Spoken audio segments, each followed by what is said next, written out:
To me, it's, look, you can live however you want. It's not my job to tell you how to live your life. But what I will say is, if you want to live a phenomenal life, if you want to have the life that you deserve, the relationship that you deserve, you can have it by co-creating it with your partner.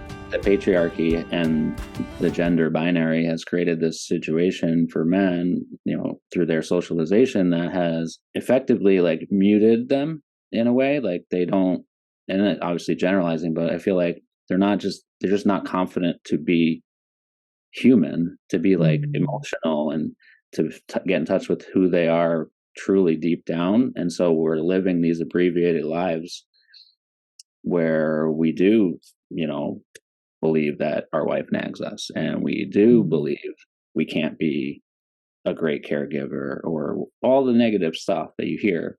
We can't talk about our feelings with other men. We can't hug each other when we say hello, right?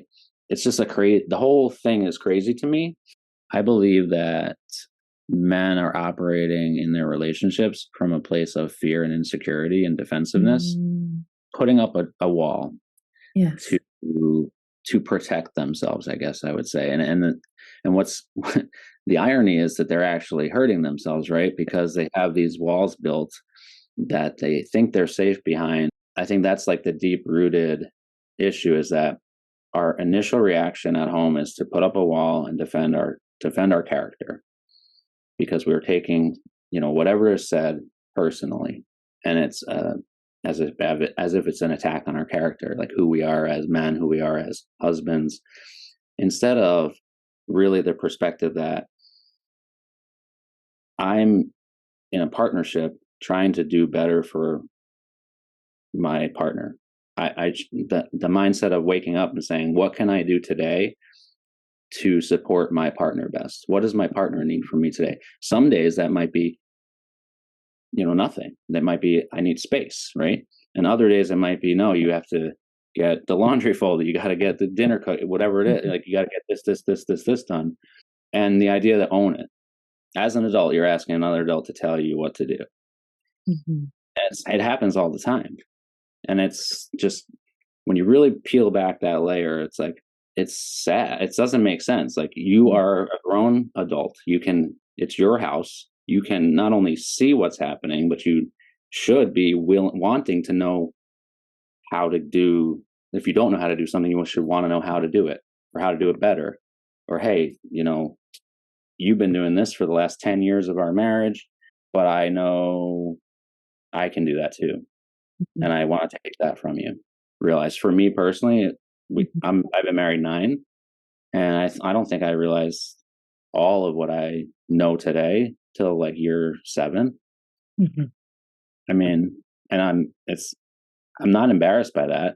I think that you don't know what you don't know, and if you don't learn it, and all you know is what you've been modeled and what you've seen and what you've heard, it's very difficult to be showing up in your relationship in a way that's powerful and meaningful and is co-creating with your partner. And having those difficult conversations is not something that comes naturally for anyone, but especially for men, because we've been muted for so long, told that we are not capable or even supposed to have these conversations. Or feelings about it. Or feelings, right. And it's just to me it's not, to me it's, look, you can live however you want. It's not my job to tell you how to live your life. But what I will say is, if you want to live a phenomenal life, if you want to have the life that you deserve, the relationship that you deserve, you can have it by co-creating it with your partner, by having the difficult conversations with your partner, by willing to open up and be vulnerable and be emotional and get in touch with your feelings and ask yourself difficult questions like, who do you want to be? Because your whole life has probably been spent asking yourself, who do they want me to be? Who should I be? A lot of them don't know, and that's totally okay. But it's this expectation from society that we're supposed to know. How do you know who you want to be in the world? So I think for men, it's just harder, because not only is that question a difficult question to answer when you're young? We're told we're not supposed to be in touch with our feelings and our emotions and have these conversations with other men. Yet, in order to find out who we truly are, we need to.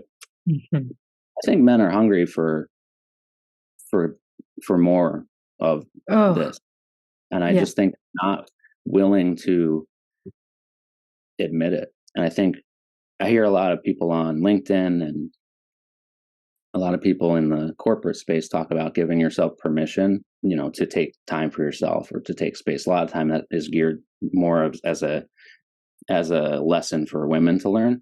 I think Mhm. men need to give themselves permission to admit. They need to have the admission part first. Like, it's not so much a permission, but like you have to admit to yourself that you need this. Because right now, I think a lot of men are just like, "I'm good, I'm fine," because Right. you have to be strong, right?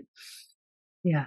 Like that's the patriarchy and men's socialization getting in the way of really progressing as a person through your life and growing is, well, I can't admit that I'm weak. I can't admit that I need help because then what is someone else going to think about me? What's my brother going to think about me? What's my friend going to think about me? I can't show up at the bar saying, "Hey, I really need to talk." Right. I had a really hard day. Can I like have a cry for a bit? Like, Exactly. yeah. So all of these things are completely human. Yet for some reason, well, not for some reason, we know why. Yeah. We're not doing those things. And so if we're not doing those things, how are we growing in our relationships?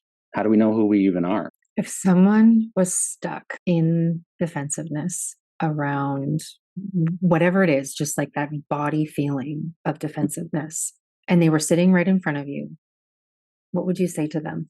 I mean, first I would say it's okay because I've been there. I've been that. I've been that guy. I Mm. know what it's like to want to just put up your wall and defend yourself and feel feel like you're not enough. And the reason why I say it's okay is that it's not your fault. It's not your fault that you feel that way. You've been told that you have to fit in your whole life. And whether you may have even succeeded in certain times fitting in with a group in some area, maybe not fitting in somewhere else, right? I mean, we've all kind of had that experience, I think, where hopefully we've at least found somewhere along the way that we fit in. But if it's not authentic and we only did it because we wanted to fit in versus doing it to really like because it's who we are, it still doesn't feel genuine if something feels misaligned.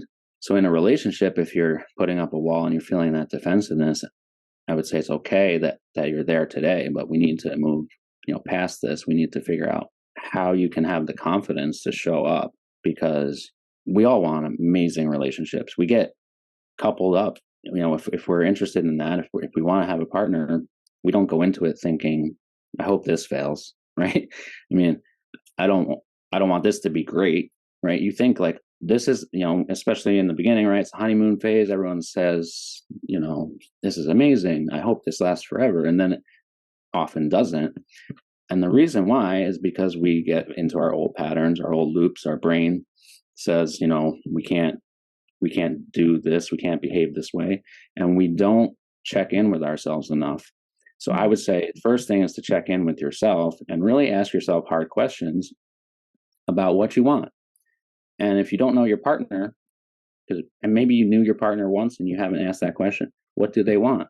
If you've been together for a while, you need to check in. I have something in my program that I call the 10-minute touch base. And it's a once a week meeting with your partner that asks really basic questions. How did this week go for you? How did it go for me? What worked well? What didn't? What do you need most from me next week? What should I focus on? And same question for them. And so you're constantly checking in with each other, and it really gives you a nice open forum to say like, this is when we're going to have difficult conversations at this meeting. So during the week, I don't recommend, unless it's an emergency, I don't recommend really like going deep into anything because if you're anything like me, you're very busy, you're working, you got kids, you're going to this practice, going to that practice, going, making this dinner. And by the time night comes, you're kind of tired, and it's not, you're not sitting every night wanting to sit down and talk. So I say, do it once a week, and then you'll learn each other as you go, and things change. So it's like something that has to happen. If you want to be in a successful relationship, I think it has to happen every week, and it will start to break down those walls of defensiveness, because now you know you're being heard. It takes a little courage in the beginning. When I remember when my wife and I first did this, it wasn't comfortable. It wasn't comfortable because we never did it before. But that's like anything else in life, right? So it's like, do it once, see how it goes, see how it feels. Be honest with yourself. But I think you'll find that the more you do it, the more comfortable you'll get with it, and then you'll realize the benefit of it. And it's like, wow, now throughout the week, I see myself transitioning to someone who's actually less defensive, because I know that I'm trying to show up as the best partner for my wife, and my wife's trying to show up as the best partner for me. Gay couples, it works as well. It doesn't have to be a heteronormative couple, but point being, always be checking in, because there might be something that slips through the cracks. You're not a mind reader, and you're also learning. So you should always be trying to do better. And that's what the 10-minute touch base is all about. You started that with the check-in, and it sounded to me more like there was some solo check-in that maybe needed to happen first, like some reflection. Or the majority of my female clients, they say that they don't have time for these check-ins. And even though I know that's not always true, because if we can find, research says at least 3 hours a day we're on our phones, we have time to do it. What would you say to someone who was like, literally didn't know what you meant by like checking in with the self? Like it or not, I really believe we're always checking in with ourselves. It's just a matter of whether we're doing it intentionally or not, right? Because throughout the day, you have a voice in your head that's speaking to you. Whether you're alone in the car driving to work, whether you're walking down the street, eating lunch by yourself, whatever the case may be, whenever you're moving through your day, you're definitely having thoughts. Tell me why you don't have time to jot down some of those thoughts. Right? I mean, we all, like you said, we have this right next to us all the time. It has a notes feature. That's what I use. But if you like pen, I like pen and paper sometimes. That's fine. If you like pen and paper, bring a journal. But I just don't believe that you don't have time to check in with yourself. So the question is, if that's your excuse, if you want to use that excuse that you don't have time because you're so busy, because it's in this world, if you're not busy, you're not important, right? So my God, yes. Which, by the way, I say that facetiously. I hope for the listeners that they understand, like, that's not true. And I talk a lot about how redefining words is important for yourself. So how do you define that? And being productive, meditating is productive. Doing yoga is productive. Going for a walk by yourself and thinking is productive. You do have time. It's a matter of how you use your time. And I think it's Tony Robbins who says, like, what you focus on is what you feel.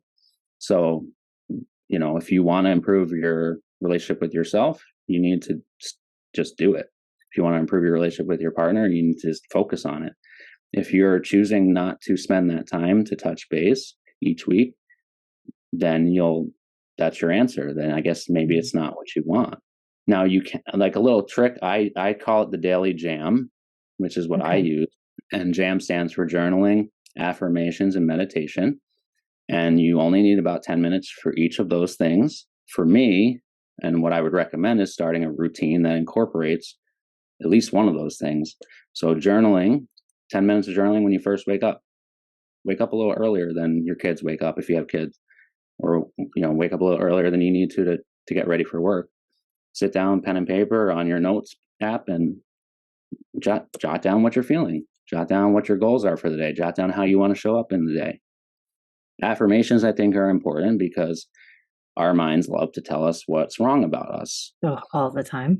And what's wrong about our relationship, and what's wrong about us as fathers, and what's wrong about us as mothers, and what we do wrong, and why we're not good enough, and why we didn't get the promotion that we wanted, or didn't finish the book we started, or whatever. All of the things that we all tell ourselves about how bad we are. And we need to start doing some new patterns with our brains. If we don't work on affirmations, those negative thought patterns will continue. So in order to improve your relationship, improve yourself, you have to tell yourself the good stuff about you. Because I guarantee you, whoever's listening to this, every one of you has something great about you and lots of good things. So why are we not talking about them to ourselves and focusing on that? Because I'll tell you what, for a long time I didn't do that either. And it's awful. Like it just is. So stop. Just stop. Yeah. It's that simple. Just make the choice. Seriously, make the choice to stop doing that to yourself. Mm. You are incredible. Tell us why. Tell yourself why. Write it down. Repeat it every day. My favorite one is this quote by Ken Klauber. He says, "You're better than you think you are. You can do more than you think you can." Mm. And I always repeat that one to myself every day because I do things that scare me all the time. Coming on this podcast is not something I'm used to. It's not something I'm super comfortable doing. And so anxiety and nerves and imposter syndrome and all the things that we all have in us, I tell myself, you're better than you think you are. You can do more than you think you can. And the third piece of that, meditation. Meditation, yeah. I mean, so that's something that I think people get wrong, that like they feel like if they can't shut their mind off, Yes. that they're just not doing it right. And that's something I would encourage anyone listening. That's not the goal of meditation. It's really just to be comfortable sitting in silence, Mm. or even, if you want to put on some soft music that you like, and just being and just appreciating what's around you, having gratitude for what's great in your life, and saying thank you.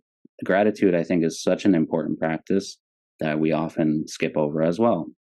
We'll say thank you during the day to someone, right? But we have so many things to be grateful for. And again, going back to the world and how, it's very easy to be negative. It's very easy to focus on the negative. I think meditation, again, 5-10 minutes, just sitting alone and being okay, and setting intentions for your day. I think that is super important. And I think it links back to that defensiveness topic that we kind of started with, because when you start to get comfortable with your own inner narrative, and your own being, your own physical symptoms, I liked what you said about we're paying attention to ourselves all the time. We just maybe aren't being intentional about it. You are paying attention, to your body, or you're listening to it, and whatever that pattern is, or whatever that autopilot is, or the the automated message of I suck, I'm bad, I'm no good, I need to produce, I need to make this many sales this month, I need whatever the narrative is. And that if we're not productive, we're not good, you know is I love that reframe that you just said about this one 20-minute 10 to 20-minute activity that any human can do, regardless of your gender, to check in with yourself and figure out how you're talking to yourself, what you need, maybe what your partner needs, what your kids need. What do your kids need to hear from you this week? I'm reading a book right now, Harriet Lerner, and I think it's called The Marriage Rules.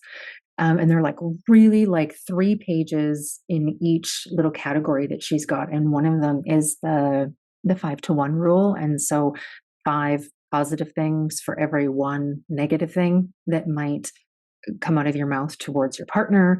And I take it the next step with my clients and take it to your kids, because I think as parents we are constantly trying to keep them safe and keep them healthy and all these things. And it can turn into a don't do that, you shouldn't do that, don't touch that, don't be like that, don't show up differently, don't be so excited, don't be so whatever.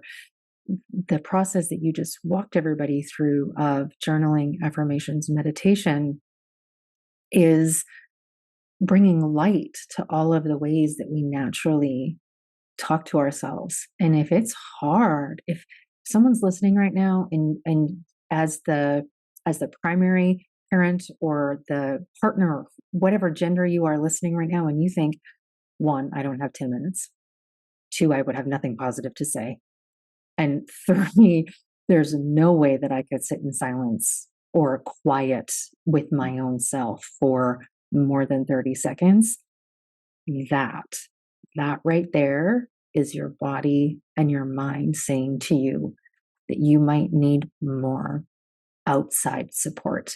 You might need something like Frederick's group. You might need something like an accountability emotion buddy. You might need therapy. You might need coaching. You might need something more. And that's not to say that you don't already have the skills, because one of my core beliefs is that everybody does know what they need and everybody is capable of change. But if those limiting beliefs are entering your mind right now, it's likely a sign that you're going to need another human to walk with you through that. 100% agree. And one of my missions in life, the reason I started coaching is because I wanted to help men feel vulnerable enough to admit to themselves that they are strong for going to therapy. Now, I'm not a therapist. I do go to therapy. And I go to therapy because I need to. I mean, I need to. I have two kids. My oldest, my daughter, she's 16. She's amazing, super creative. She was born with a physical disability that is undiagnosed. She was in and out of hospital when she was very young. So now has a fear of doctors, which is awful. All to say that parenting her has been difficult because, and this is probably, I'm sure will resonate with all the parents listening, is every child is different.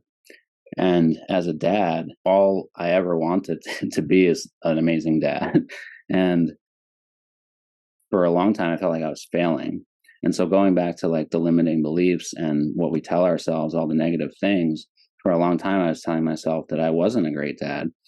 And when I started going to therapy to work through some of that, what I found out was that that's just a false story that I was telling myself for years, and it was affecting everything else in my life. So, and I will say, if I'm being completely honest, I resisted going to therapy for a while.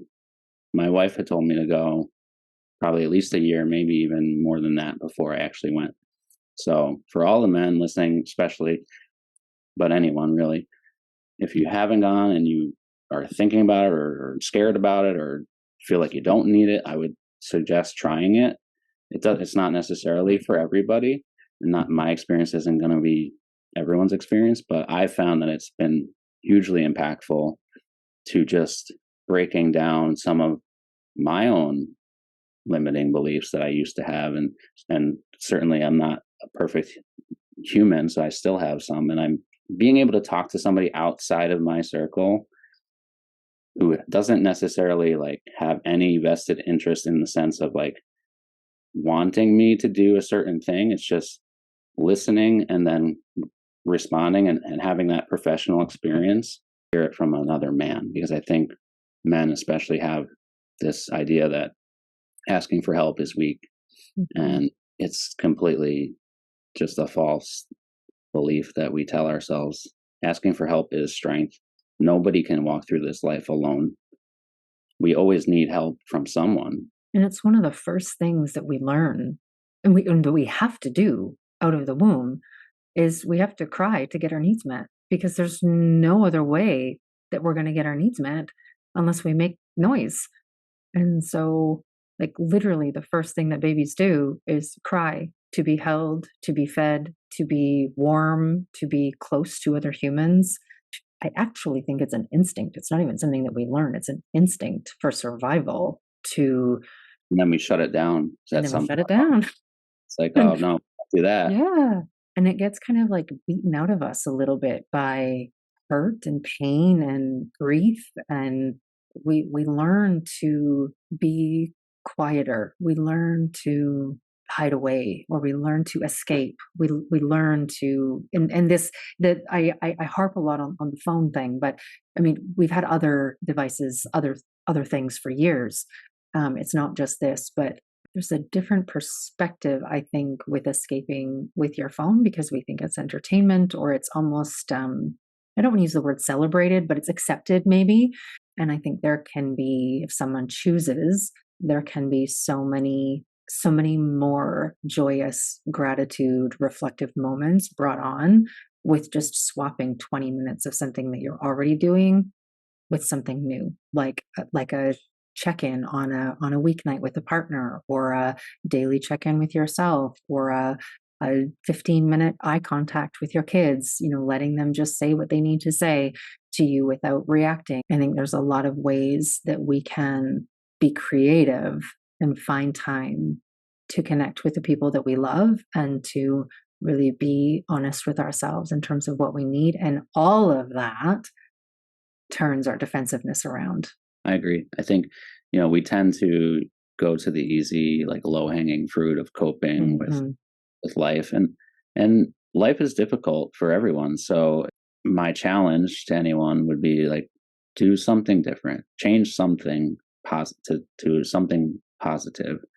Whether that's, the journaling or the affirmations or the meditation, or instead of staring at your phone on social media, put it down, go play a board game with your kids, or like very simple things. These aren't, it's not rocket science that we're talking about, but it is something that's uncomfortable. And I think when we talk about how we show up, and I love this quote, the most successful people in life are the ones that have the most uncomfortable conversations. Something to that effect. I probably got that wrong, destroyed it. But the idea behind it is like, if you're not willing to be uncomfortable, like how are you ever going to move forward? That's how we move forward. Going through failure is how we learn, like way more than having a win. So it's okay to fail. It's absolutely okay to fail. And it's okay if you've been failing. If you're listening to this and you're thinking to yourself, oh my gosh, like I haven't been showing up in my relationship the way I should have been for 5 years or 10 years or whatever, however long it's been. Start today. That's okay. Start today. We do tend to go towards the easy. And I think that's human nature. I think it is human nature to do that. Come home, sit down, eat, go on your phone, turn on TV. There's more if you want it. If you want it. Yeah. I think most of us do want it. We just don't know how. So you're not alone. You are capable. It's just a matter of telling yourself that you want it enough to make a change and do something about it. And you can start small and because it's and expect new, for it to feel hard.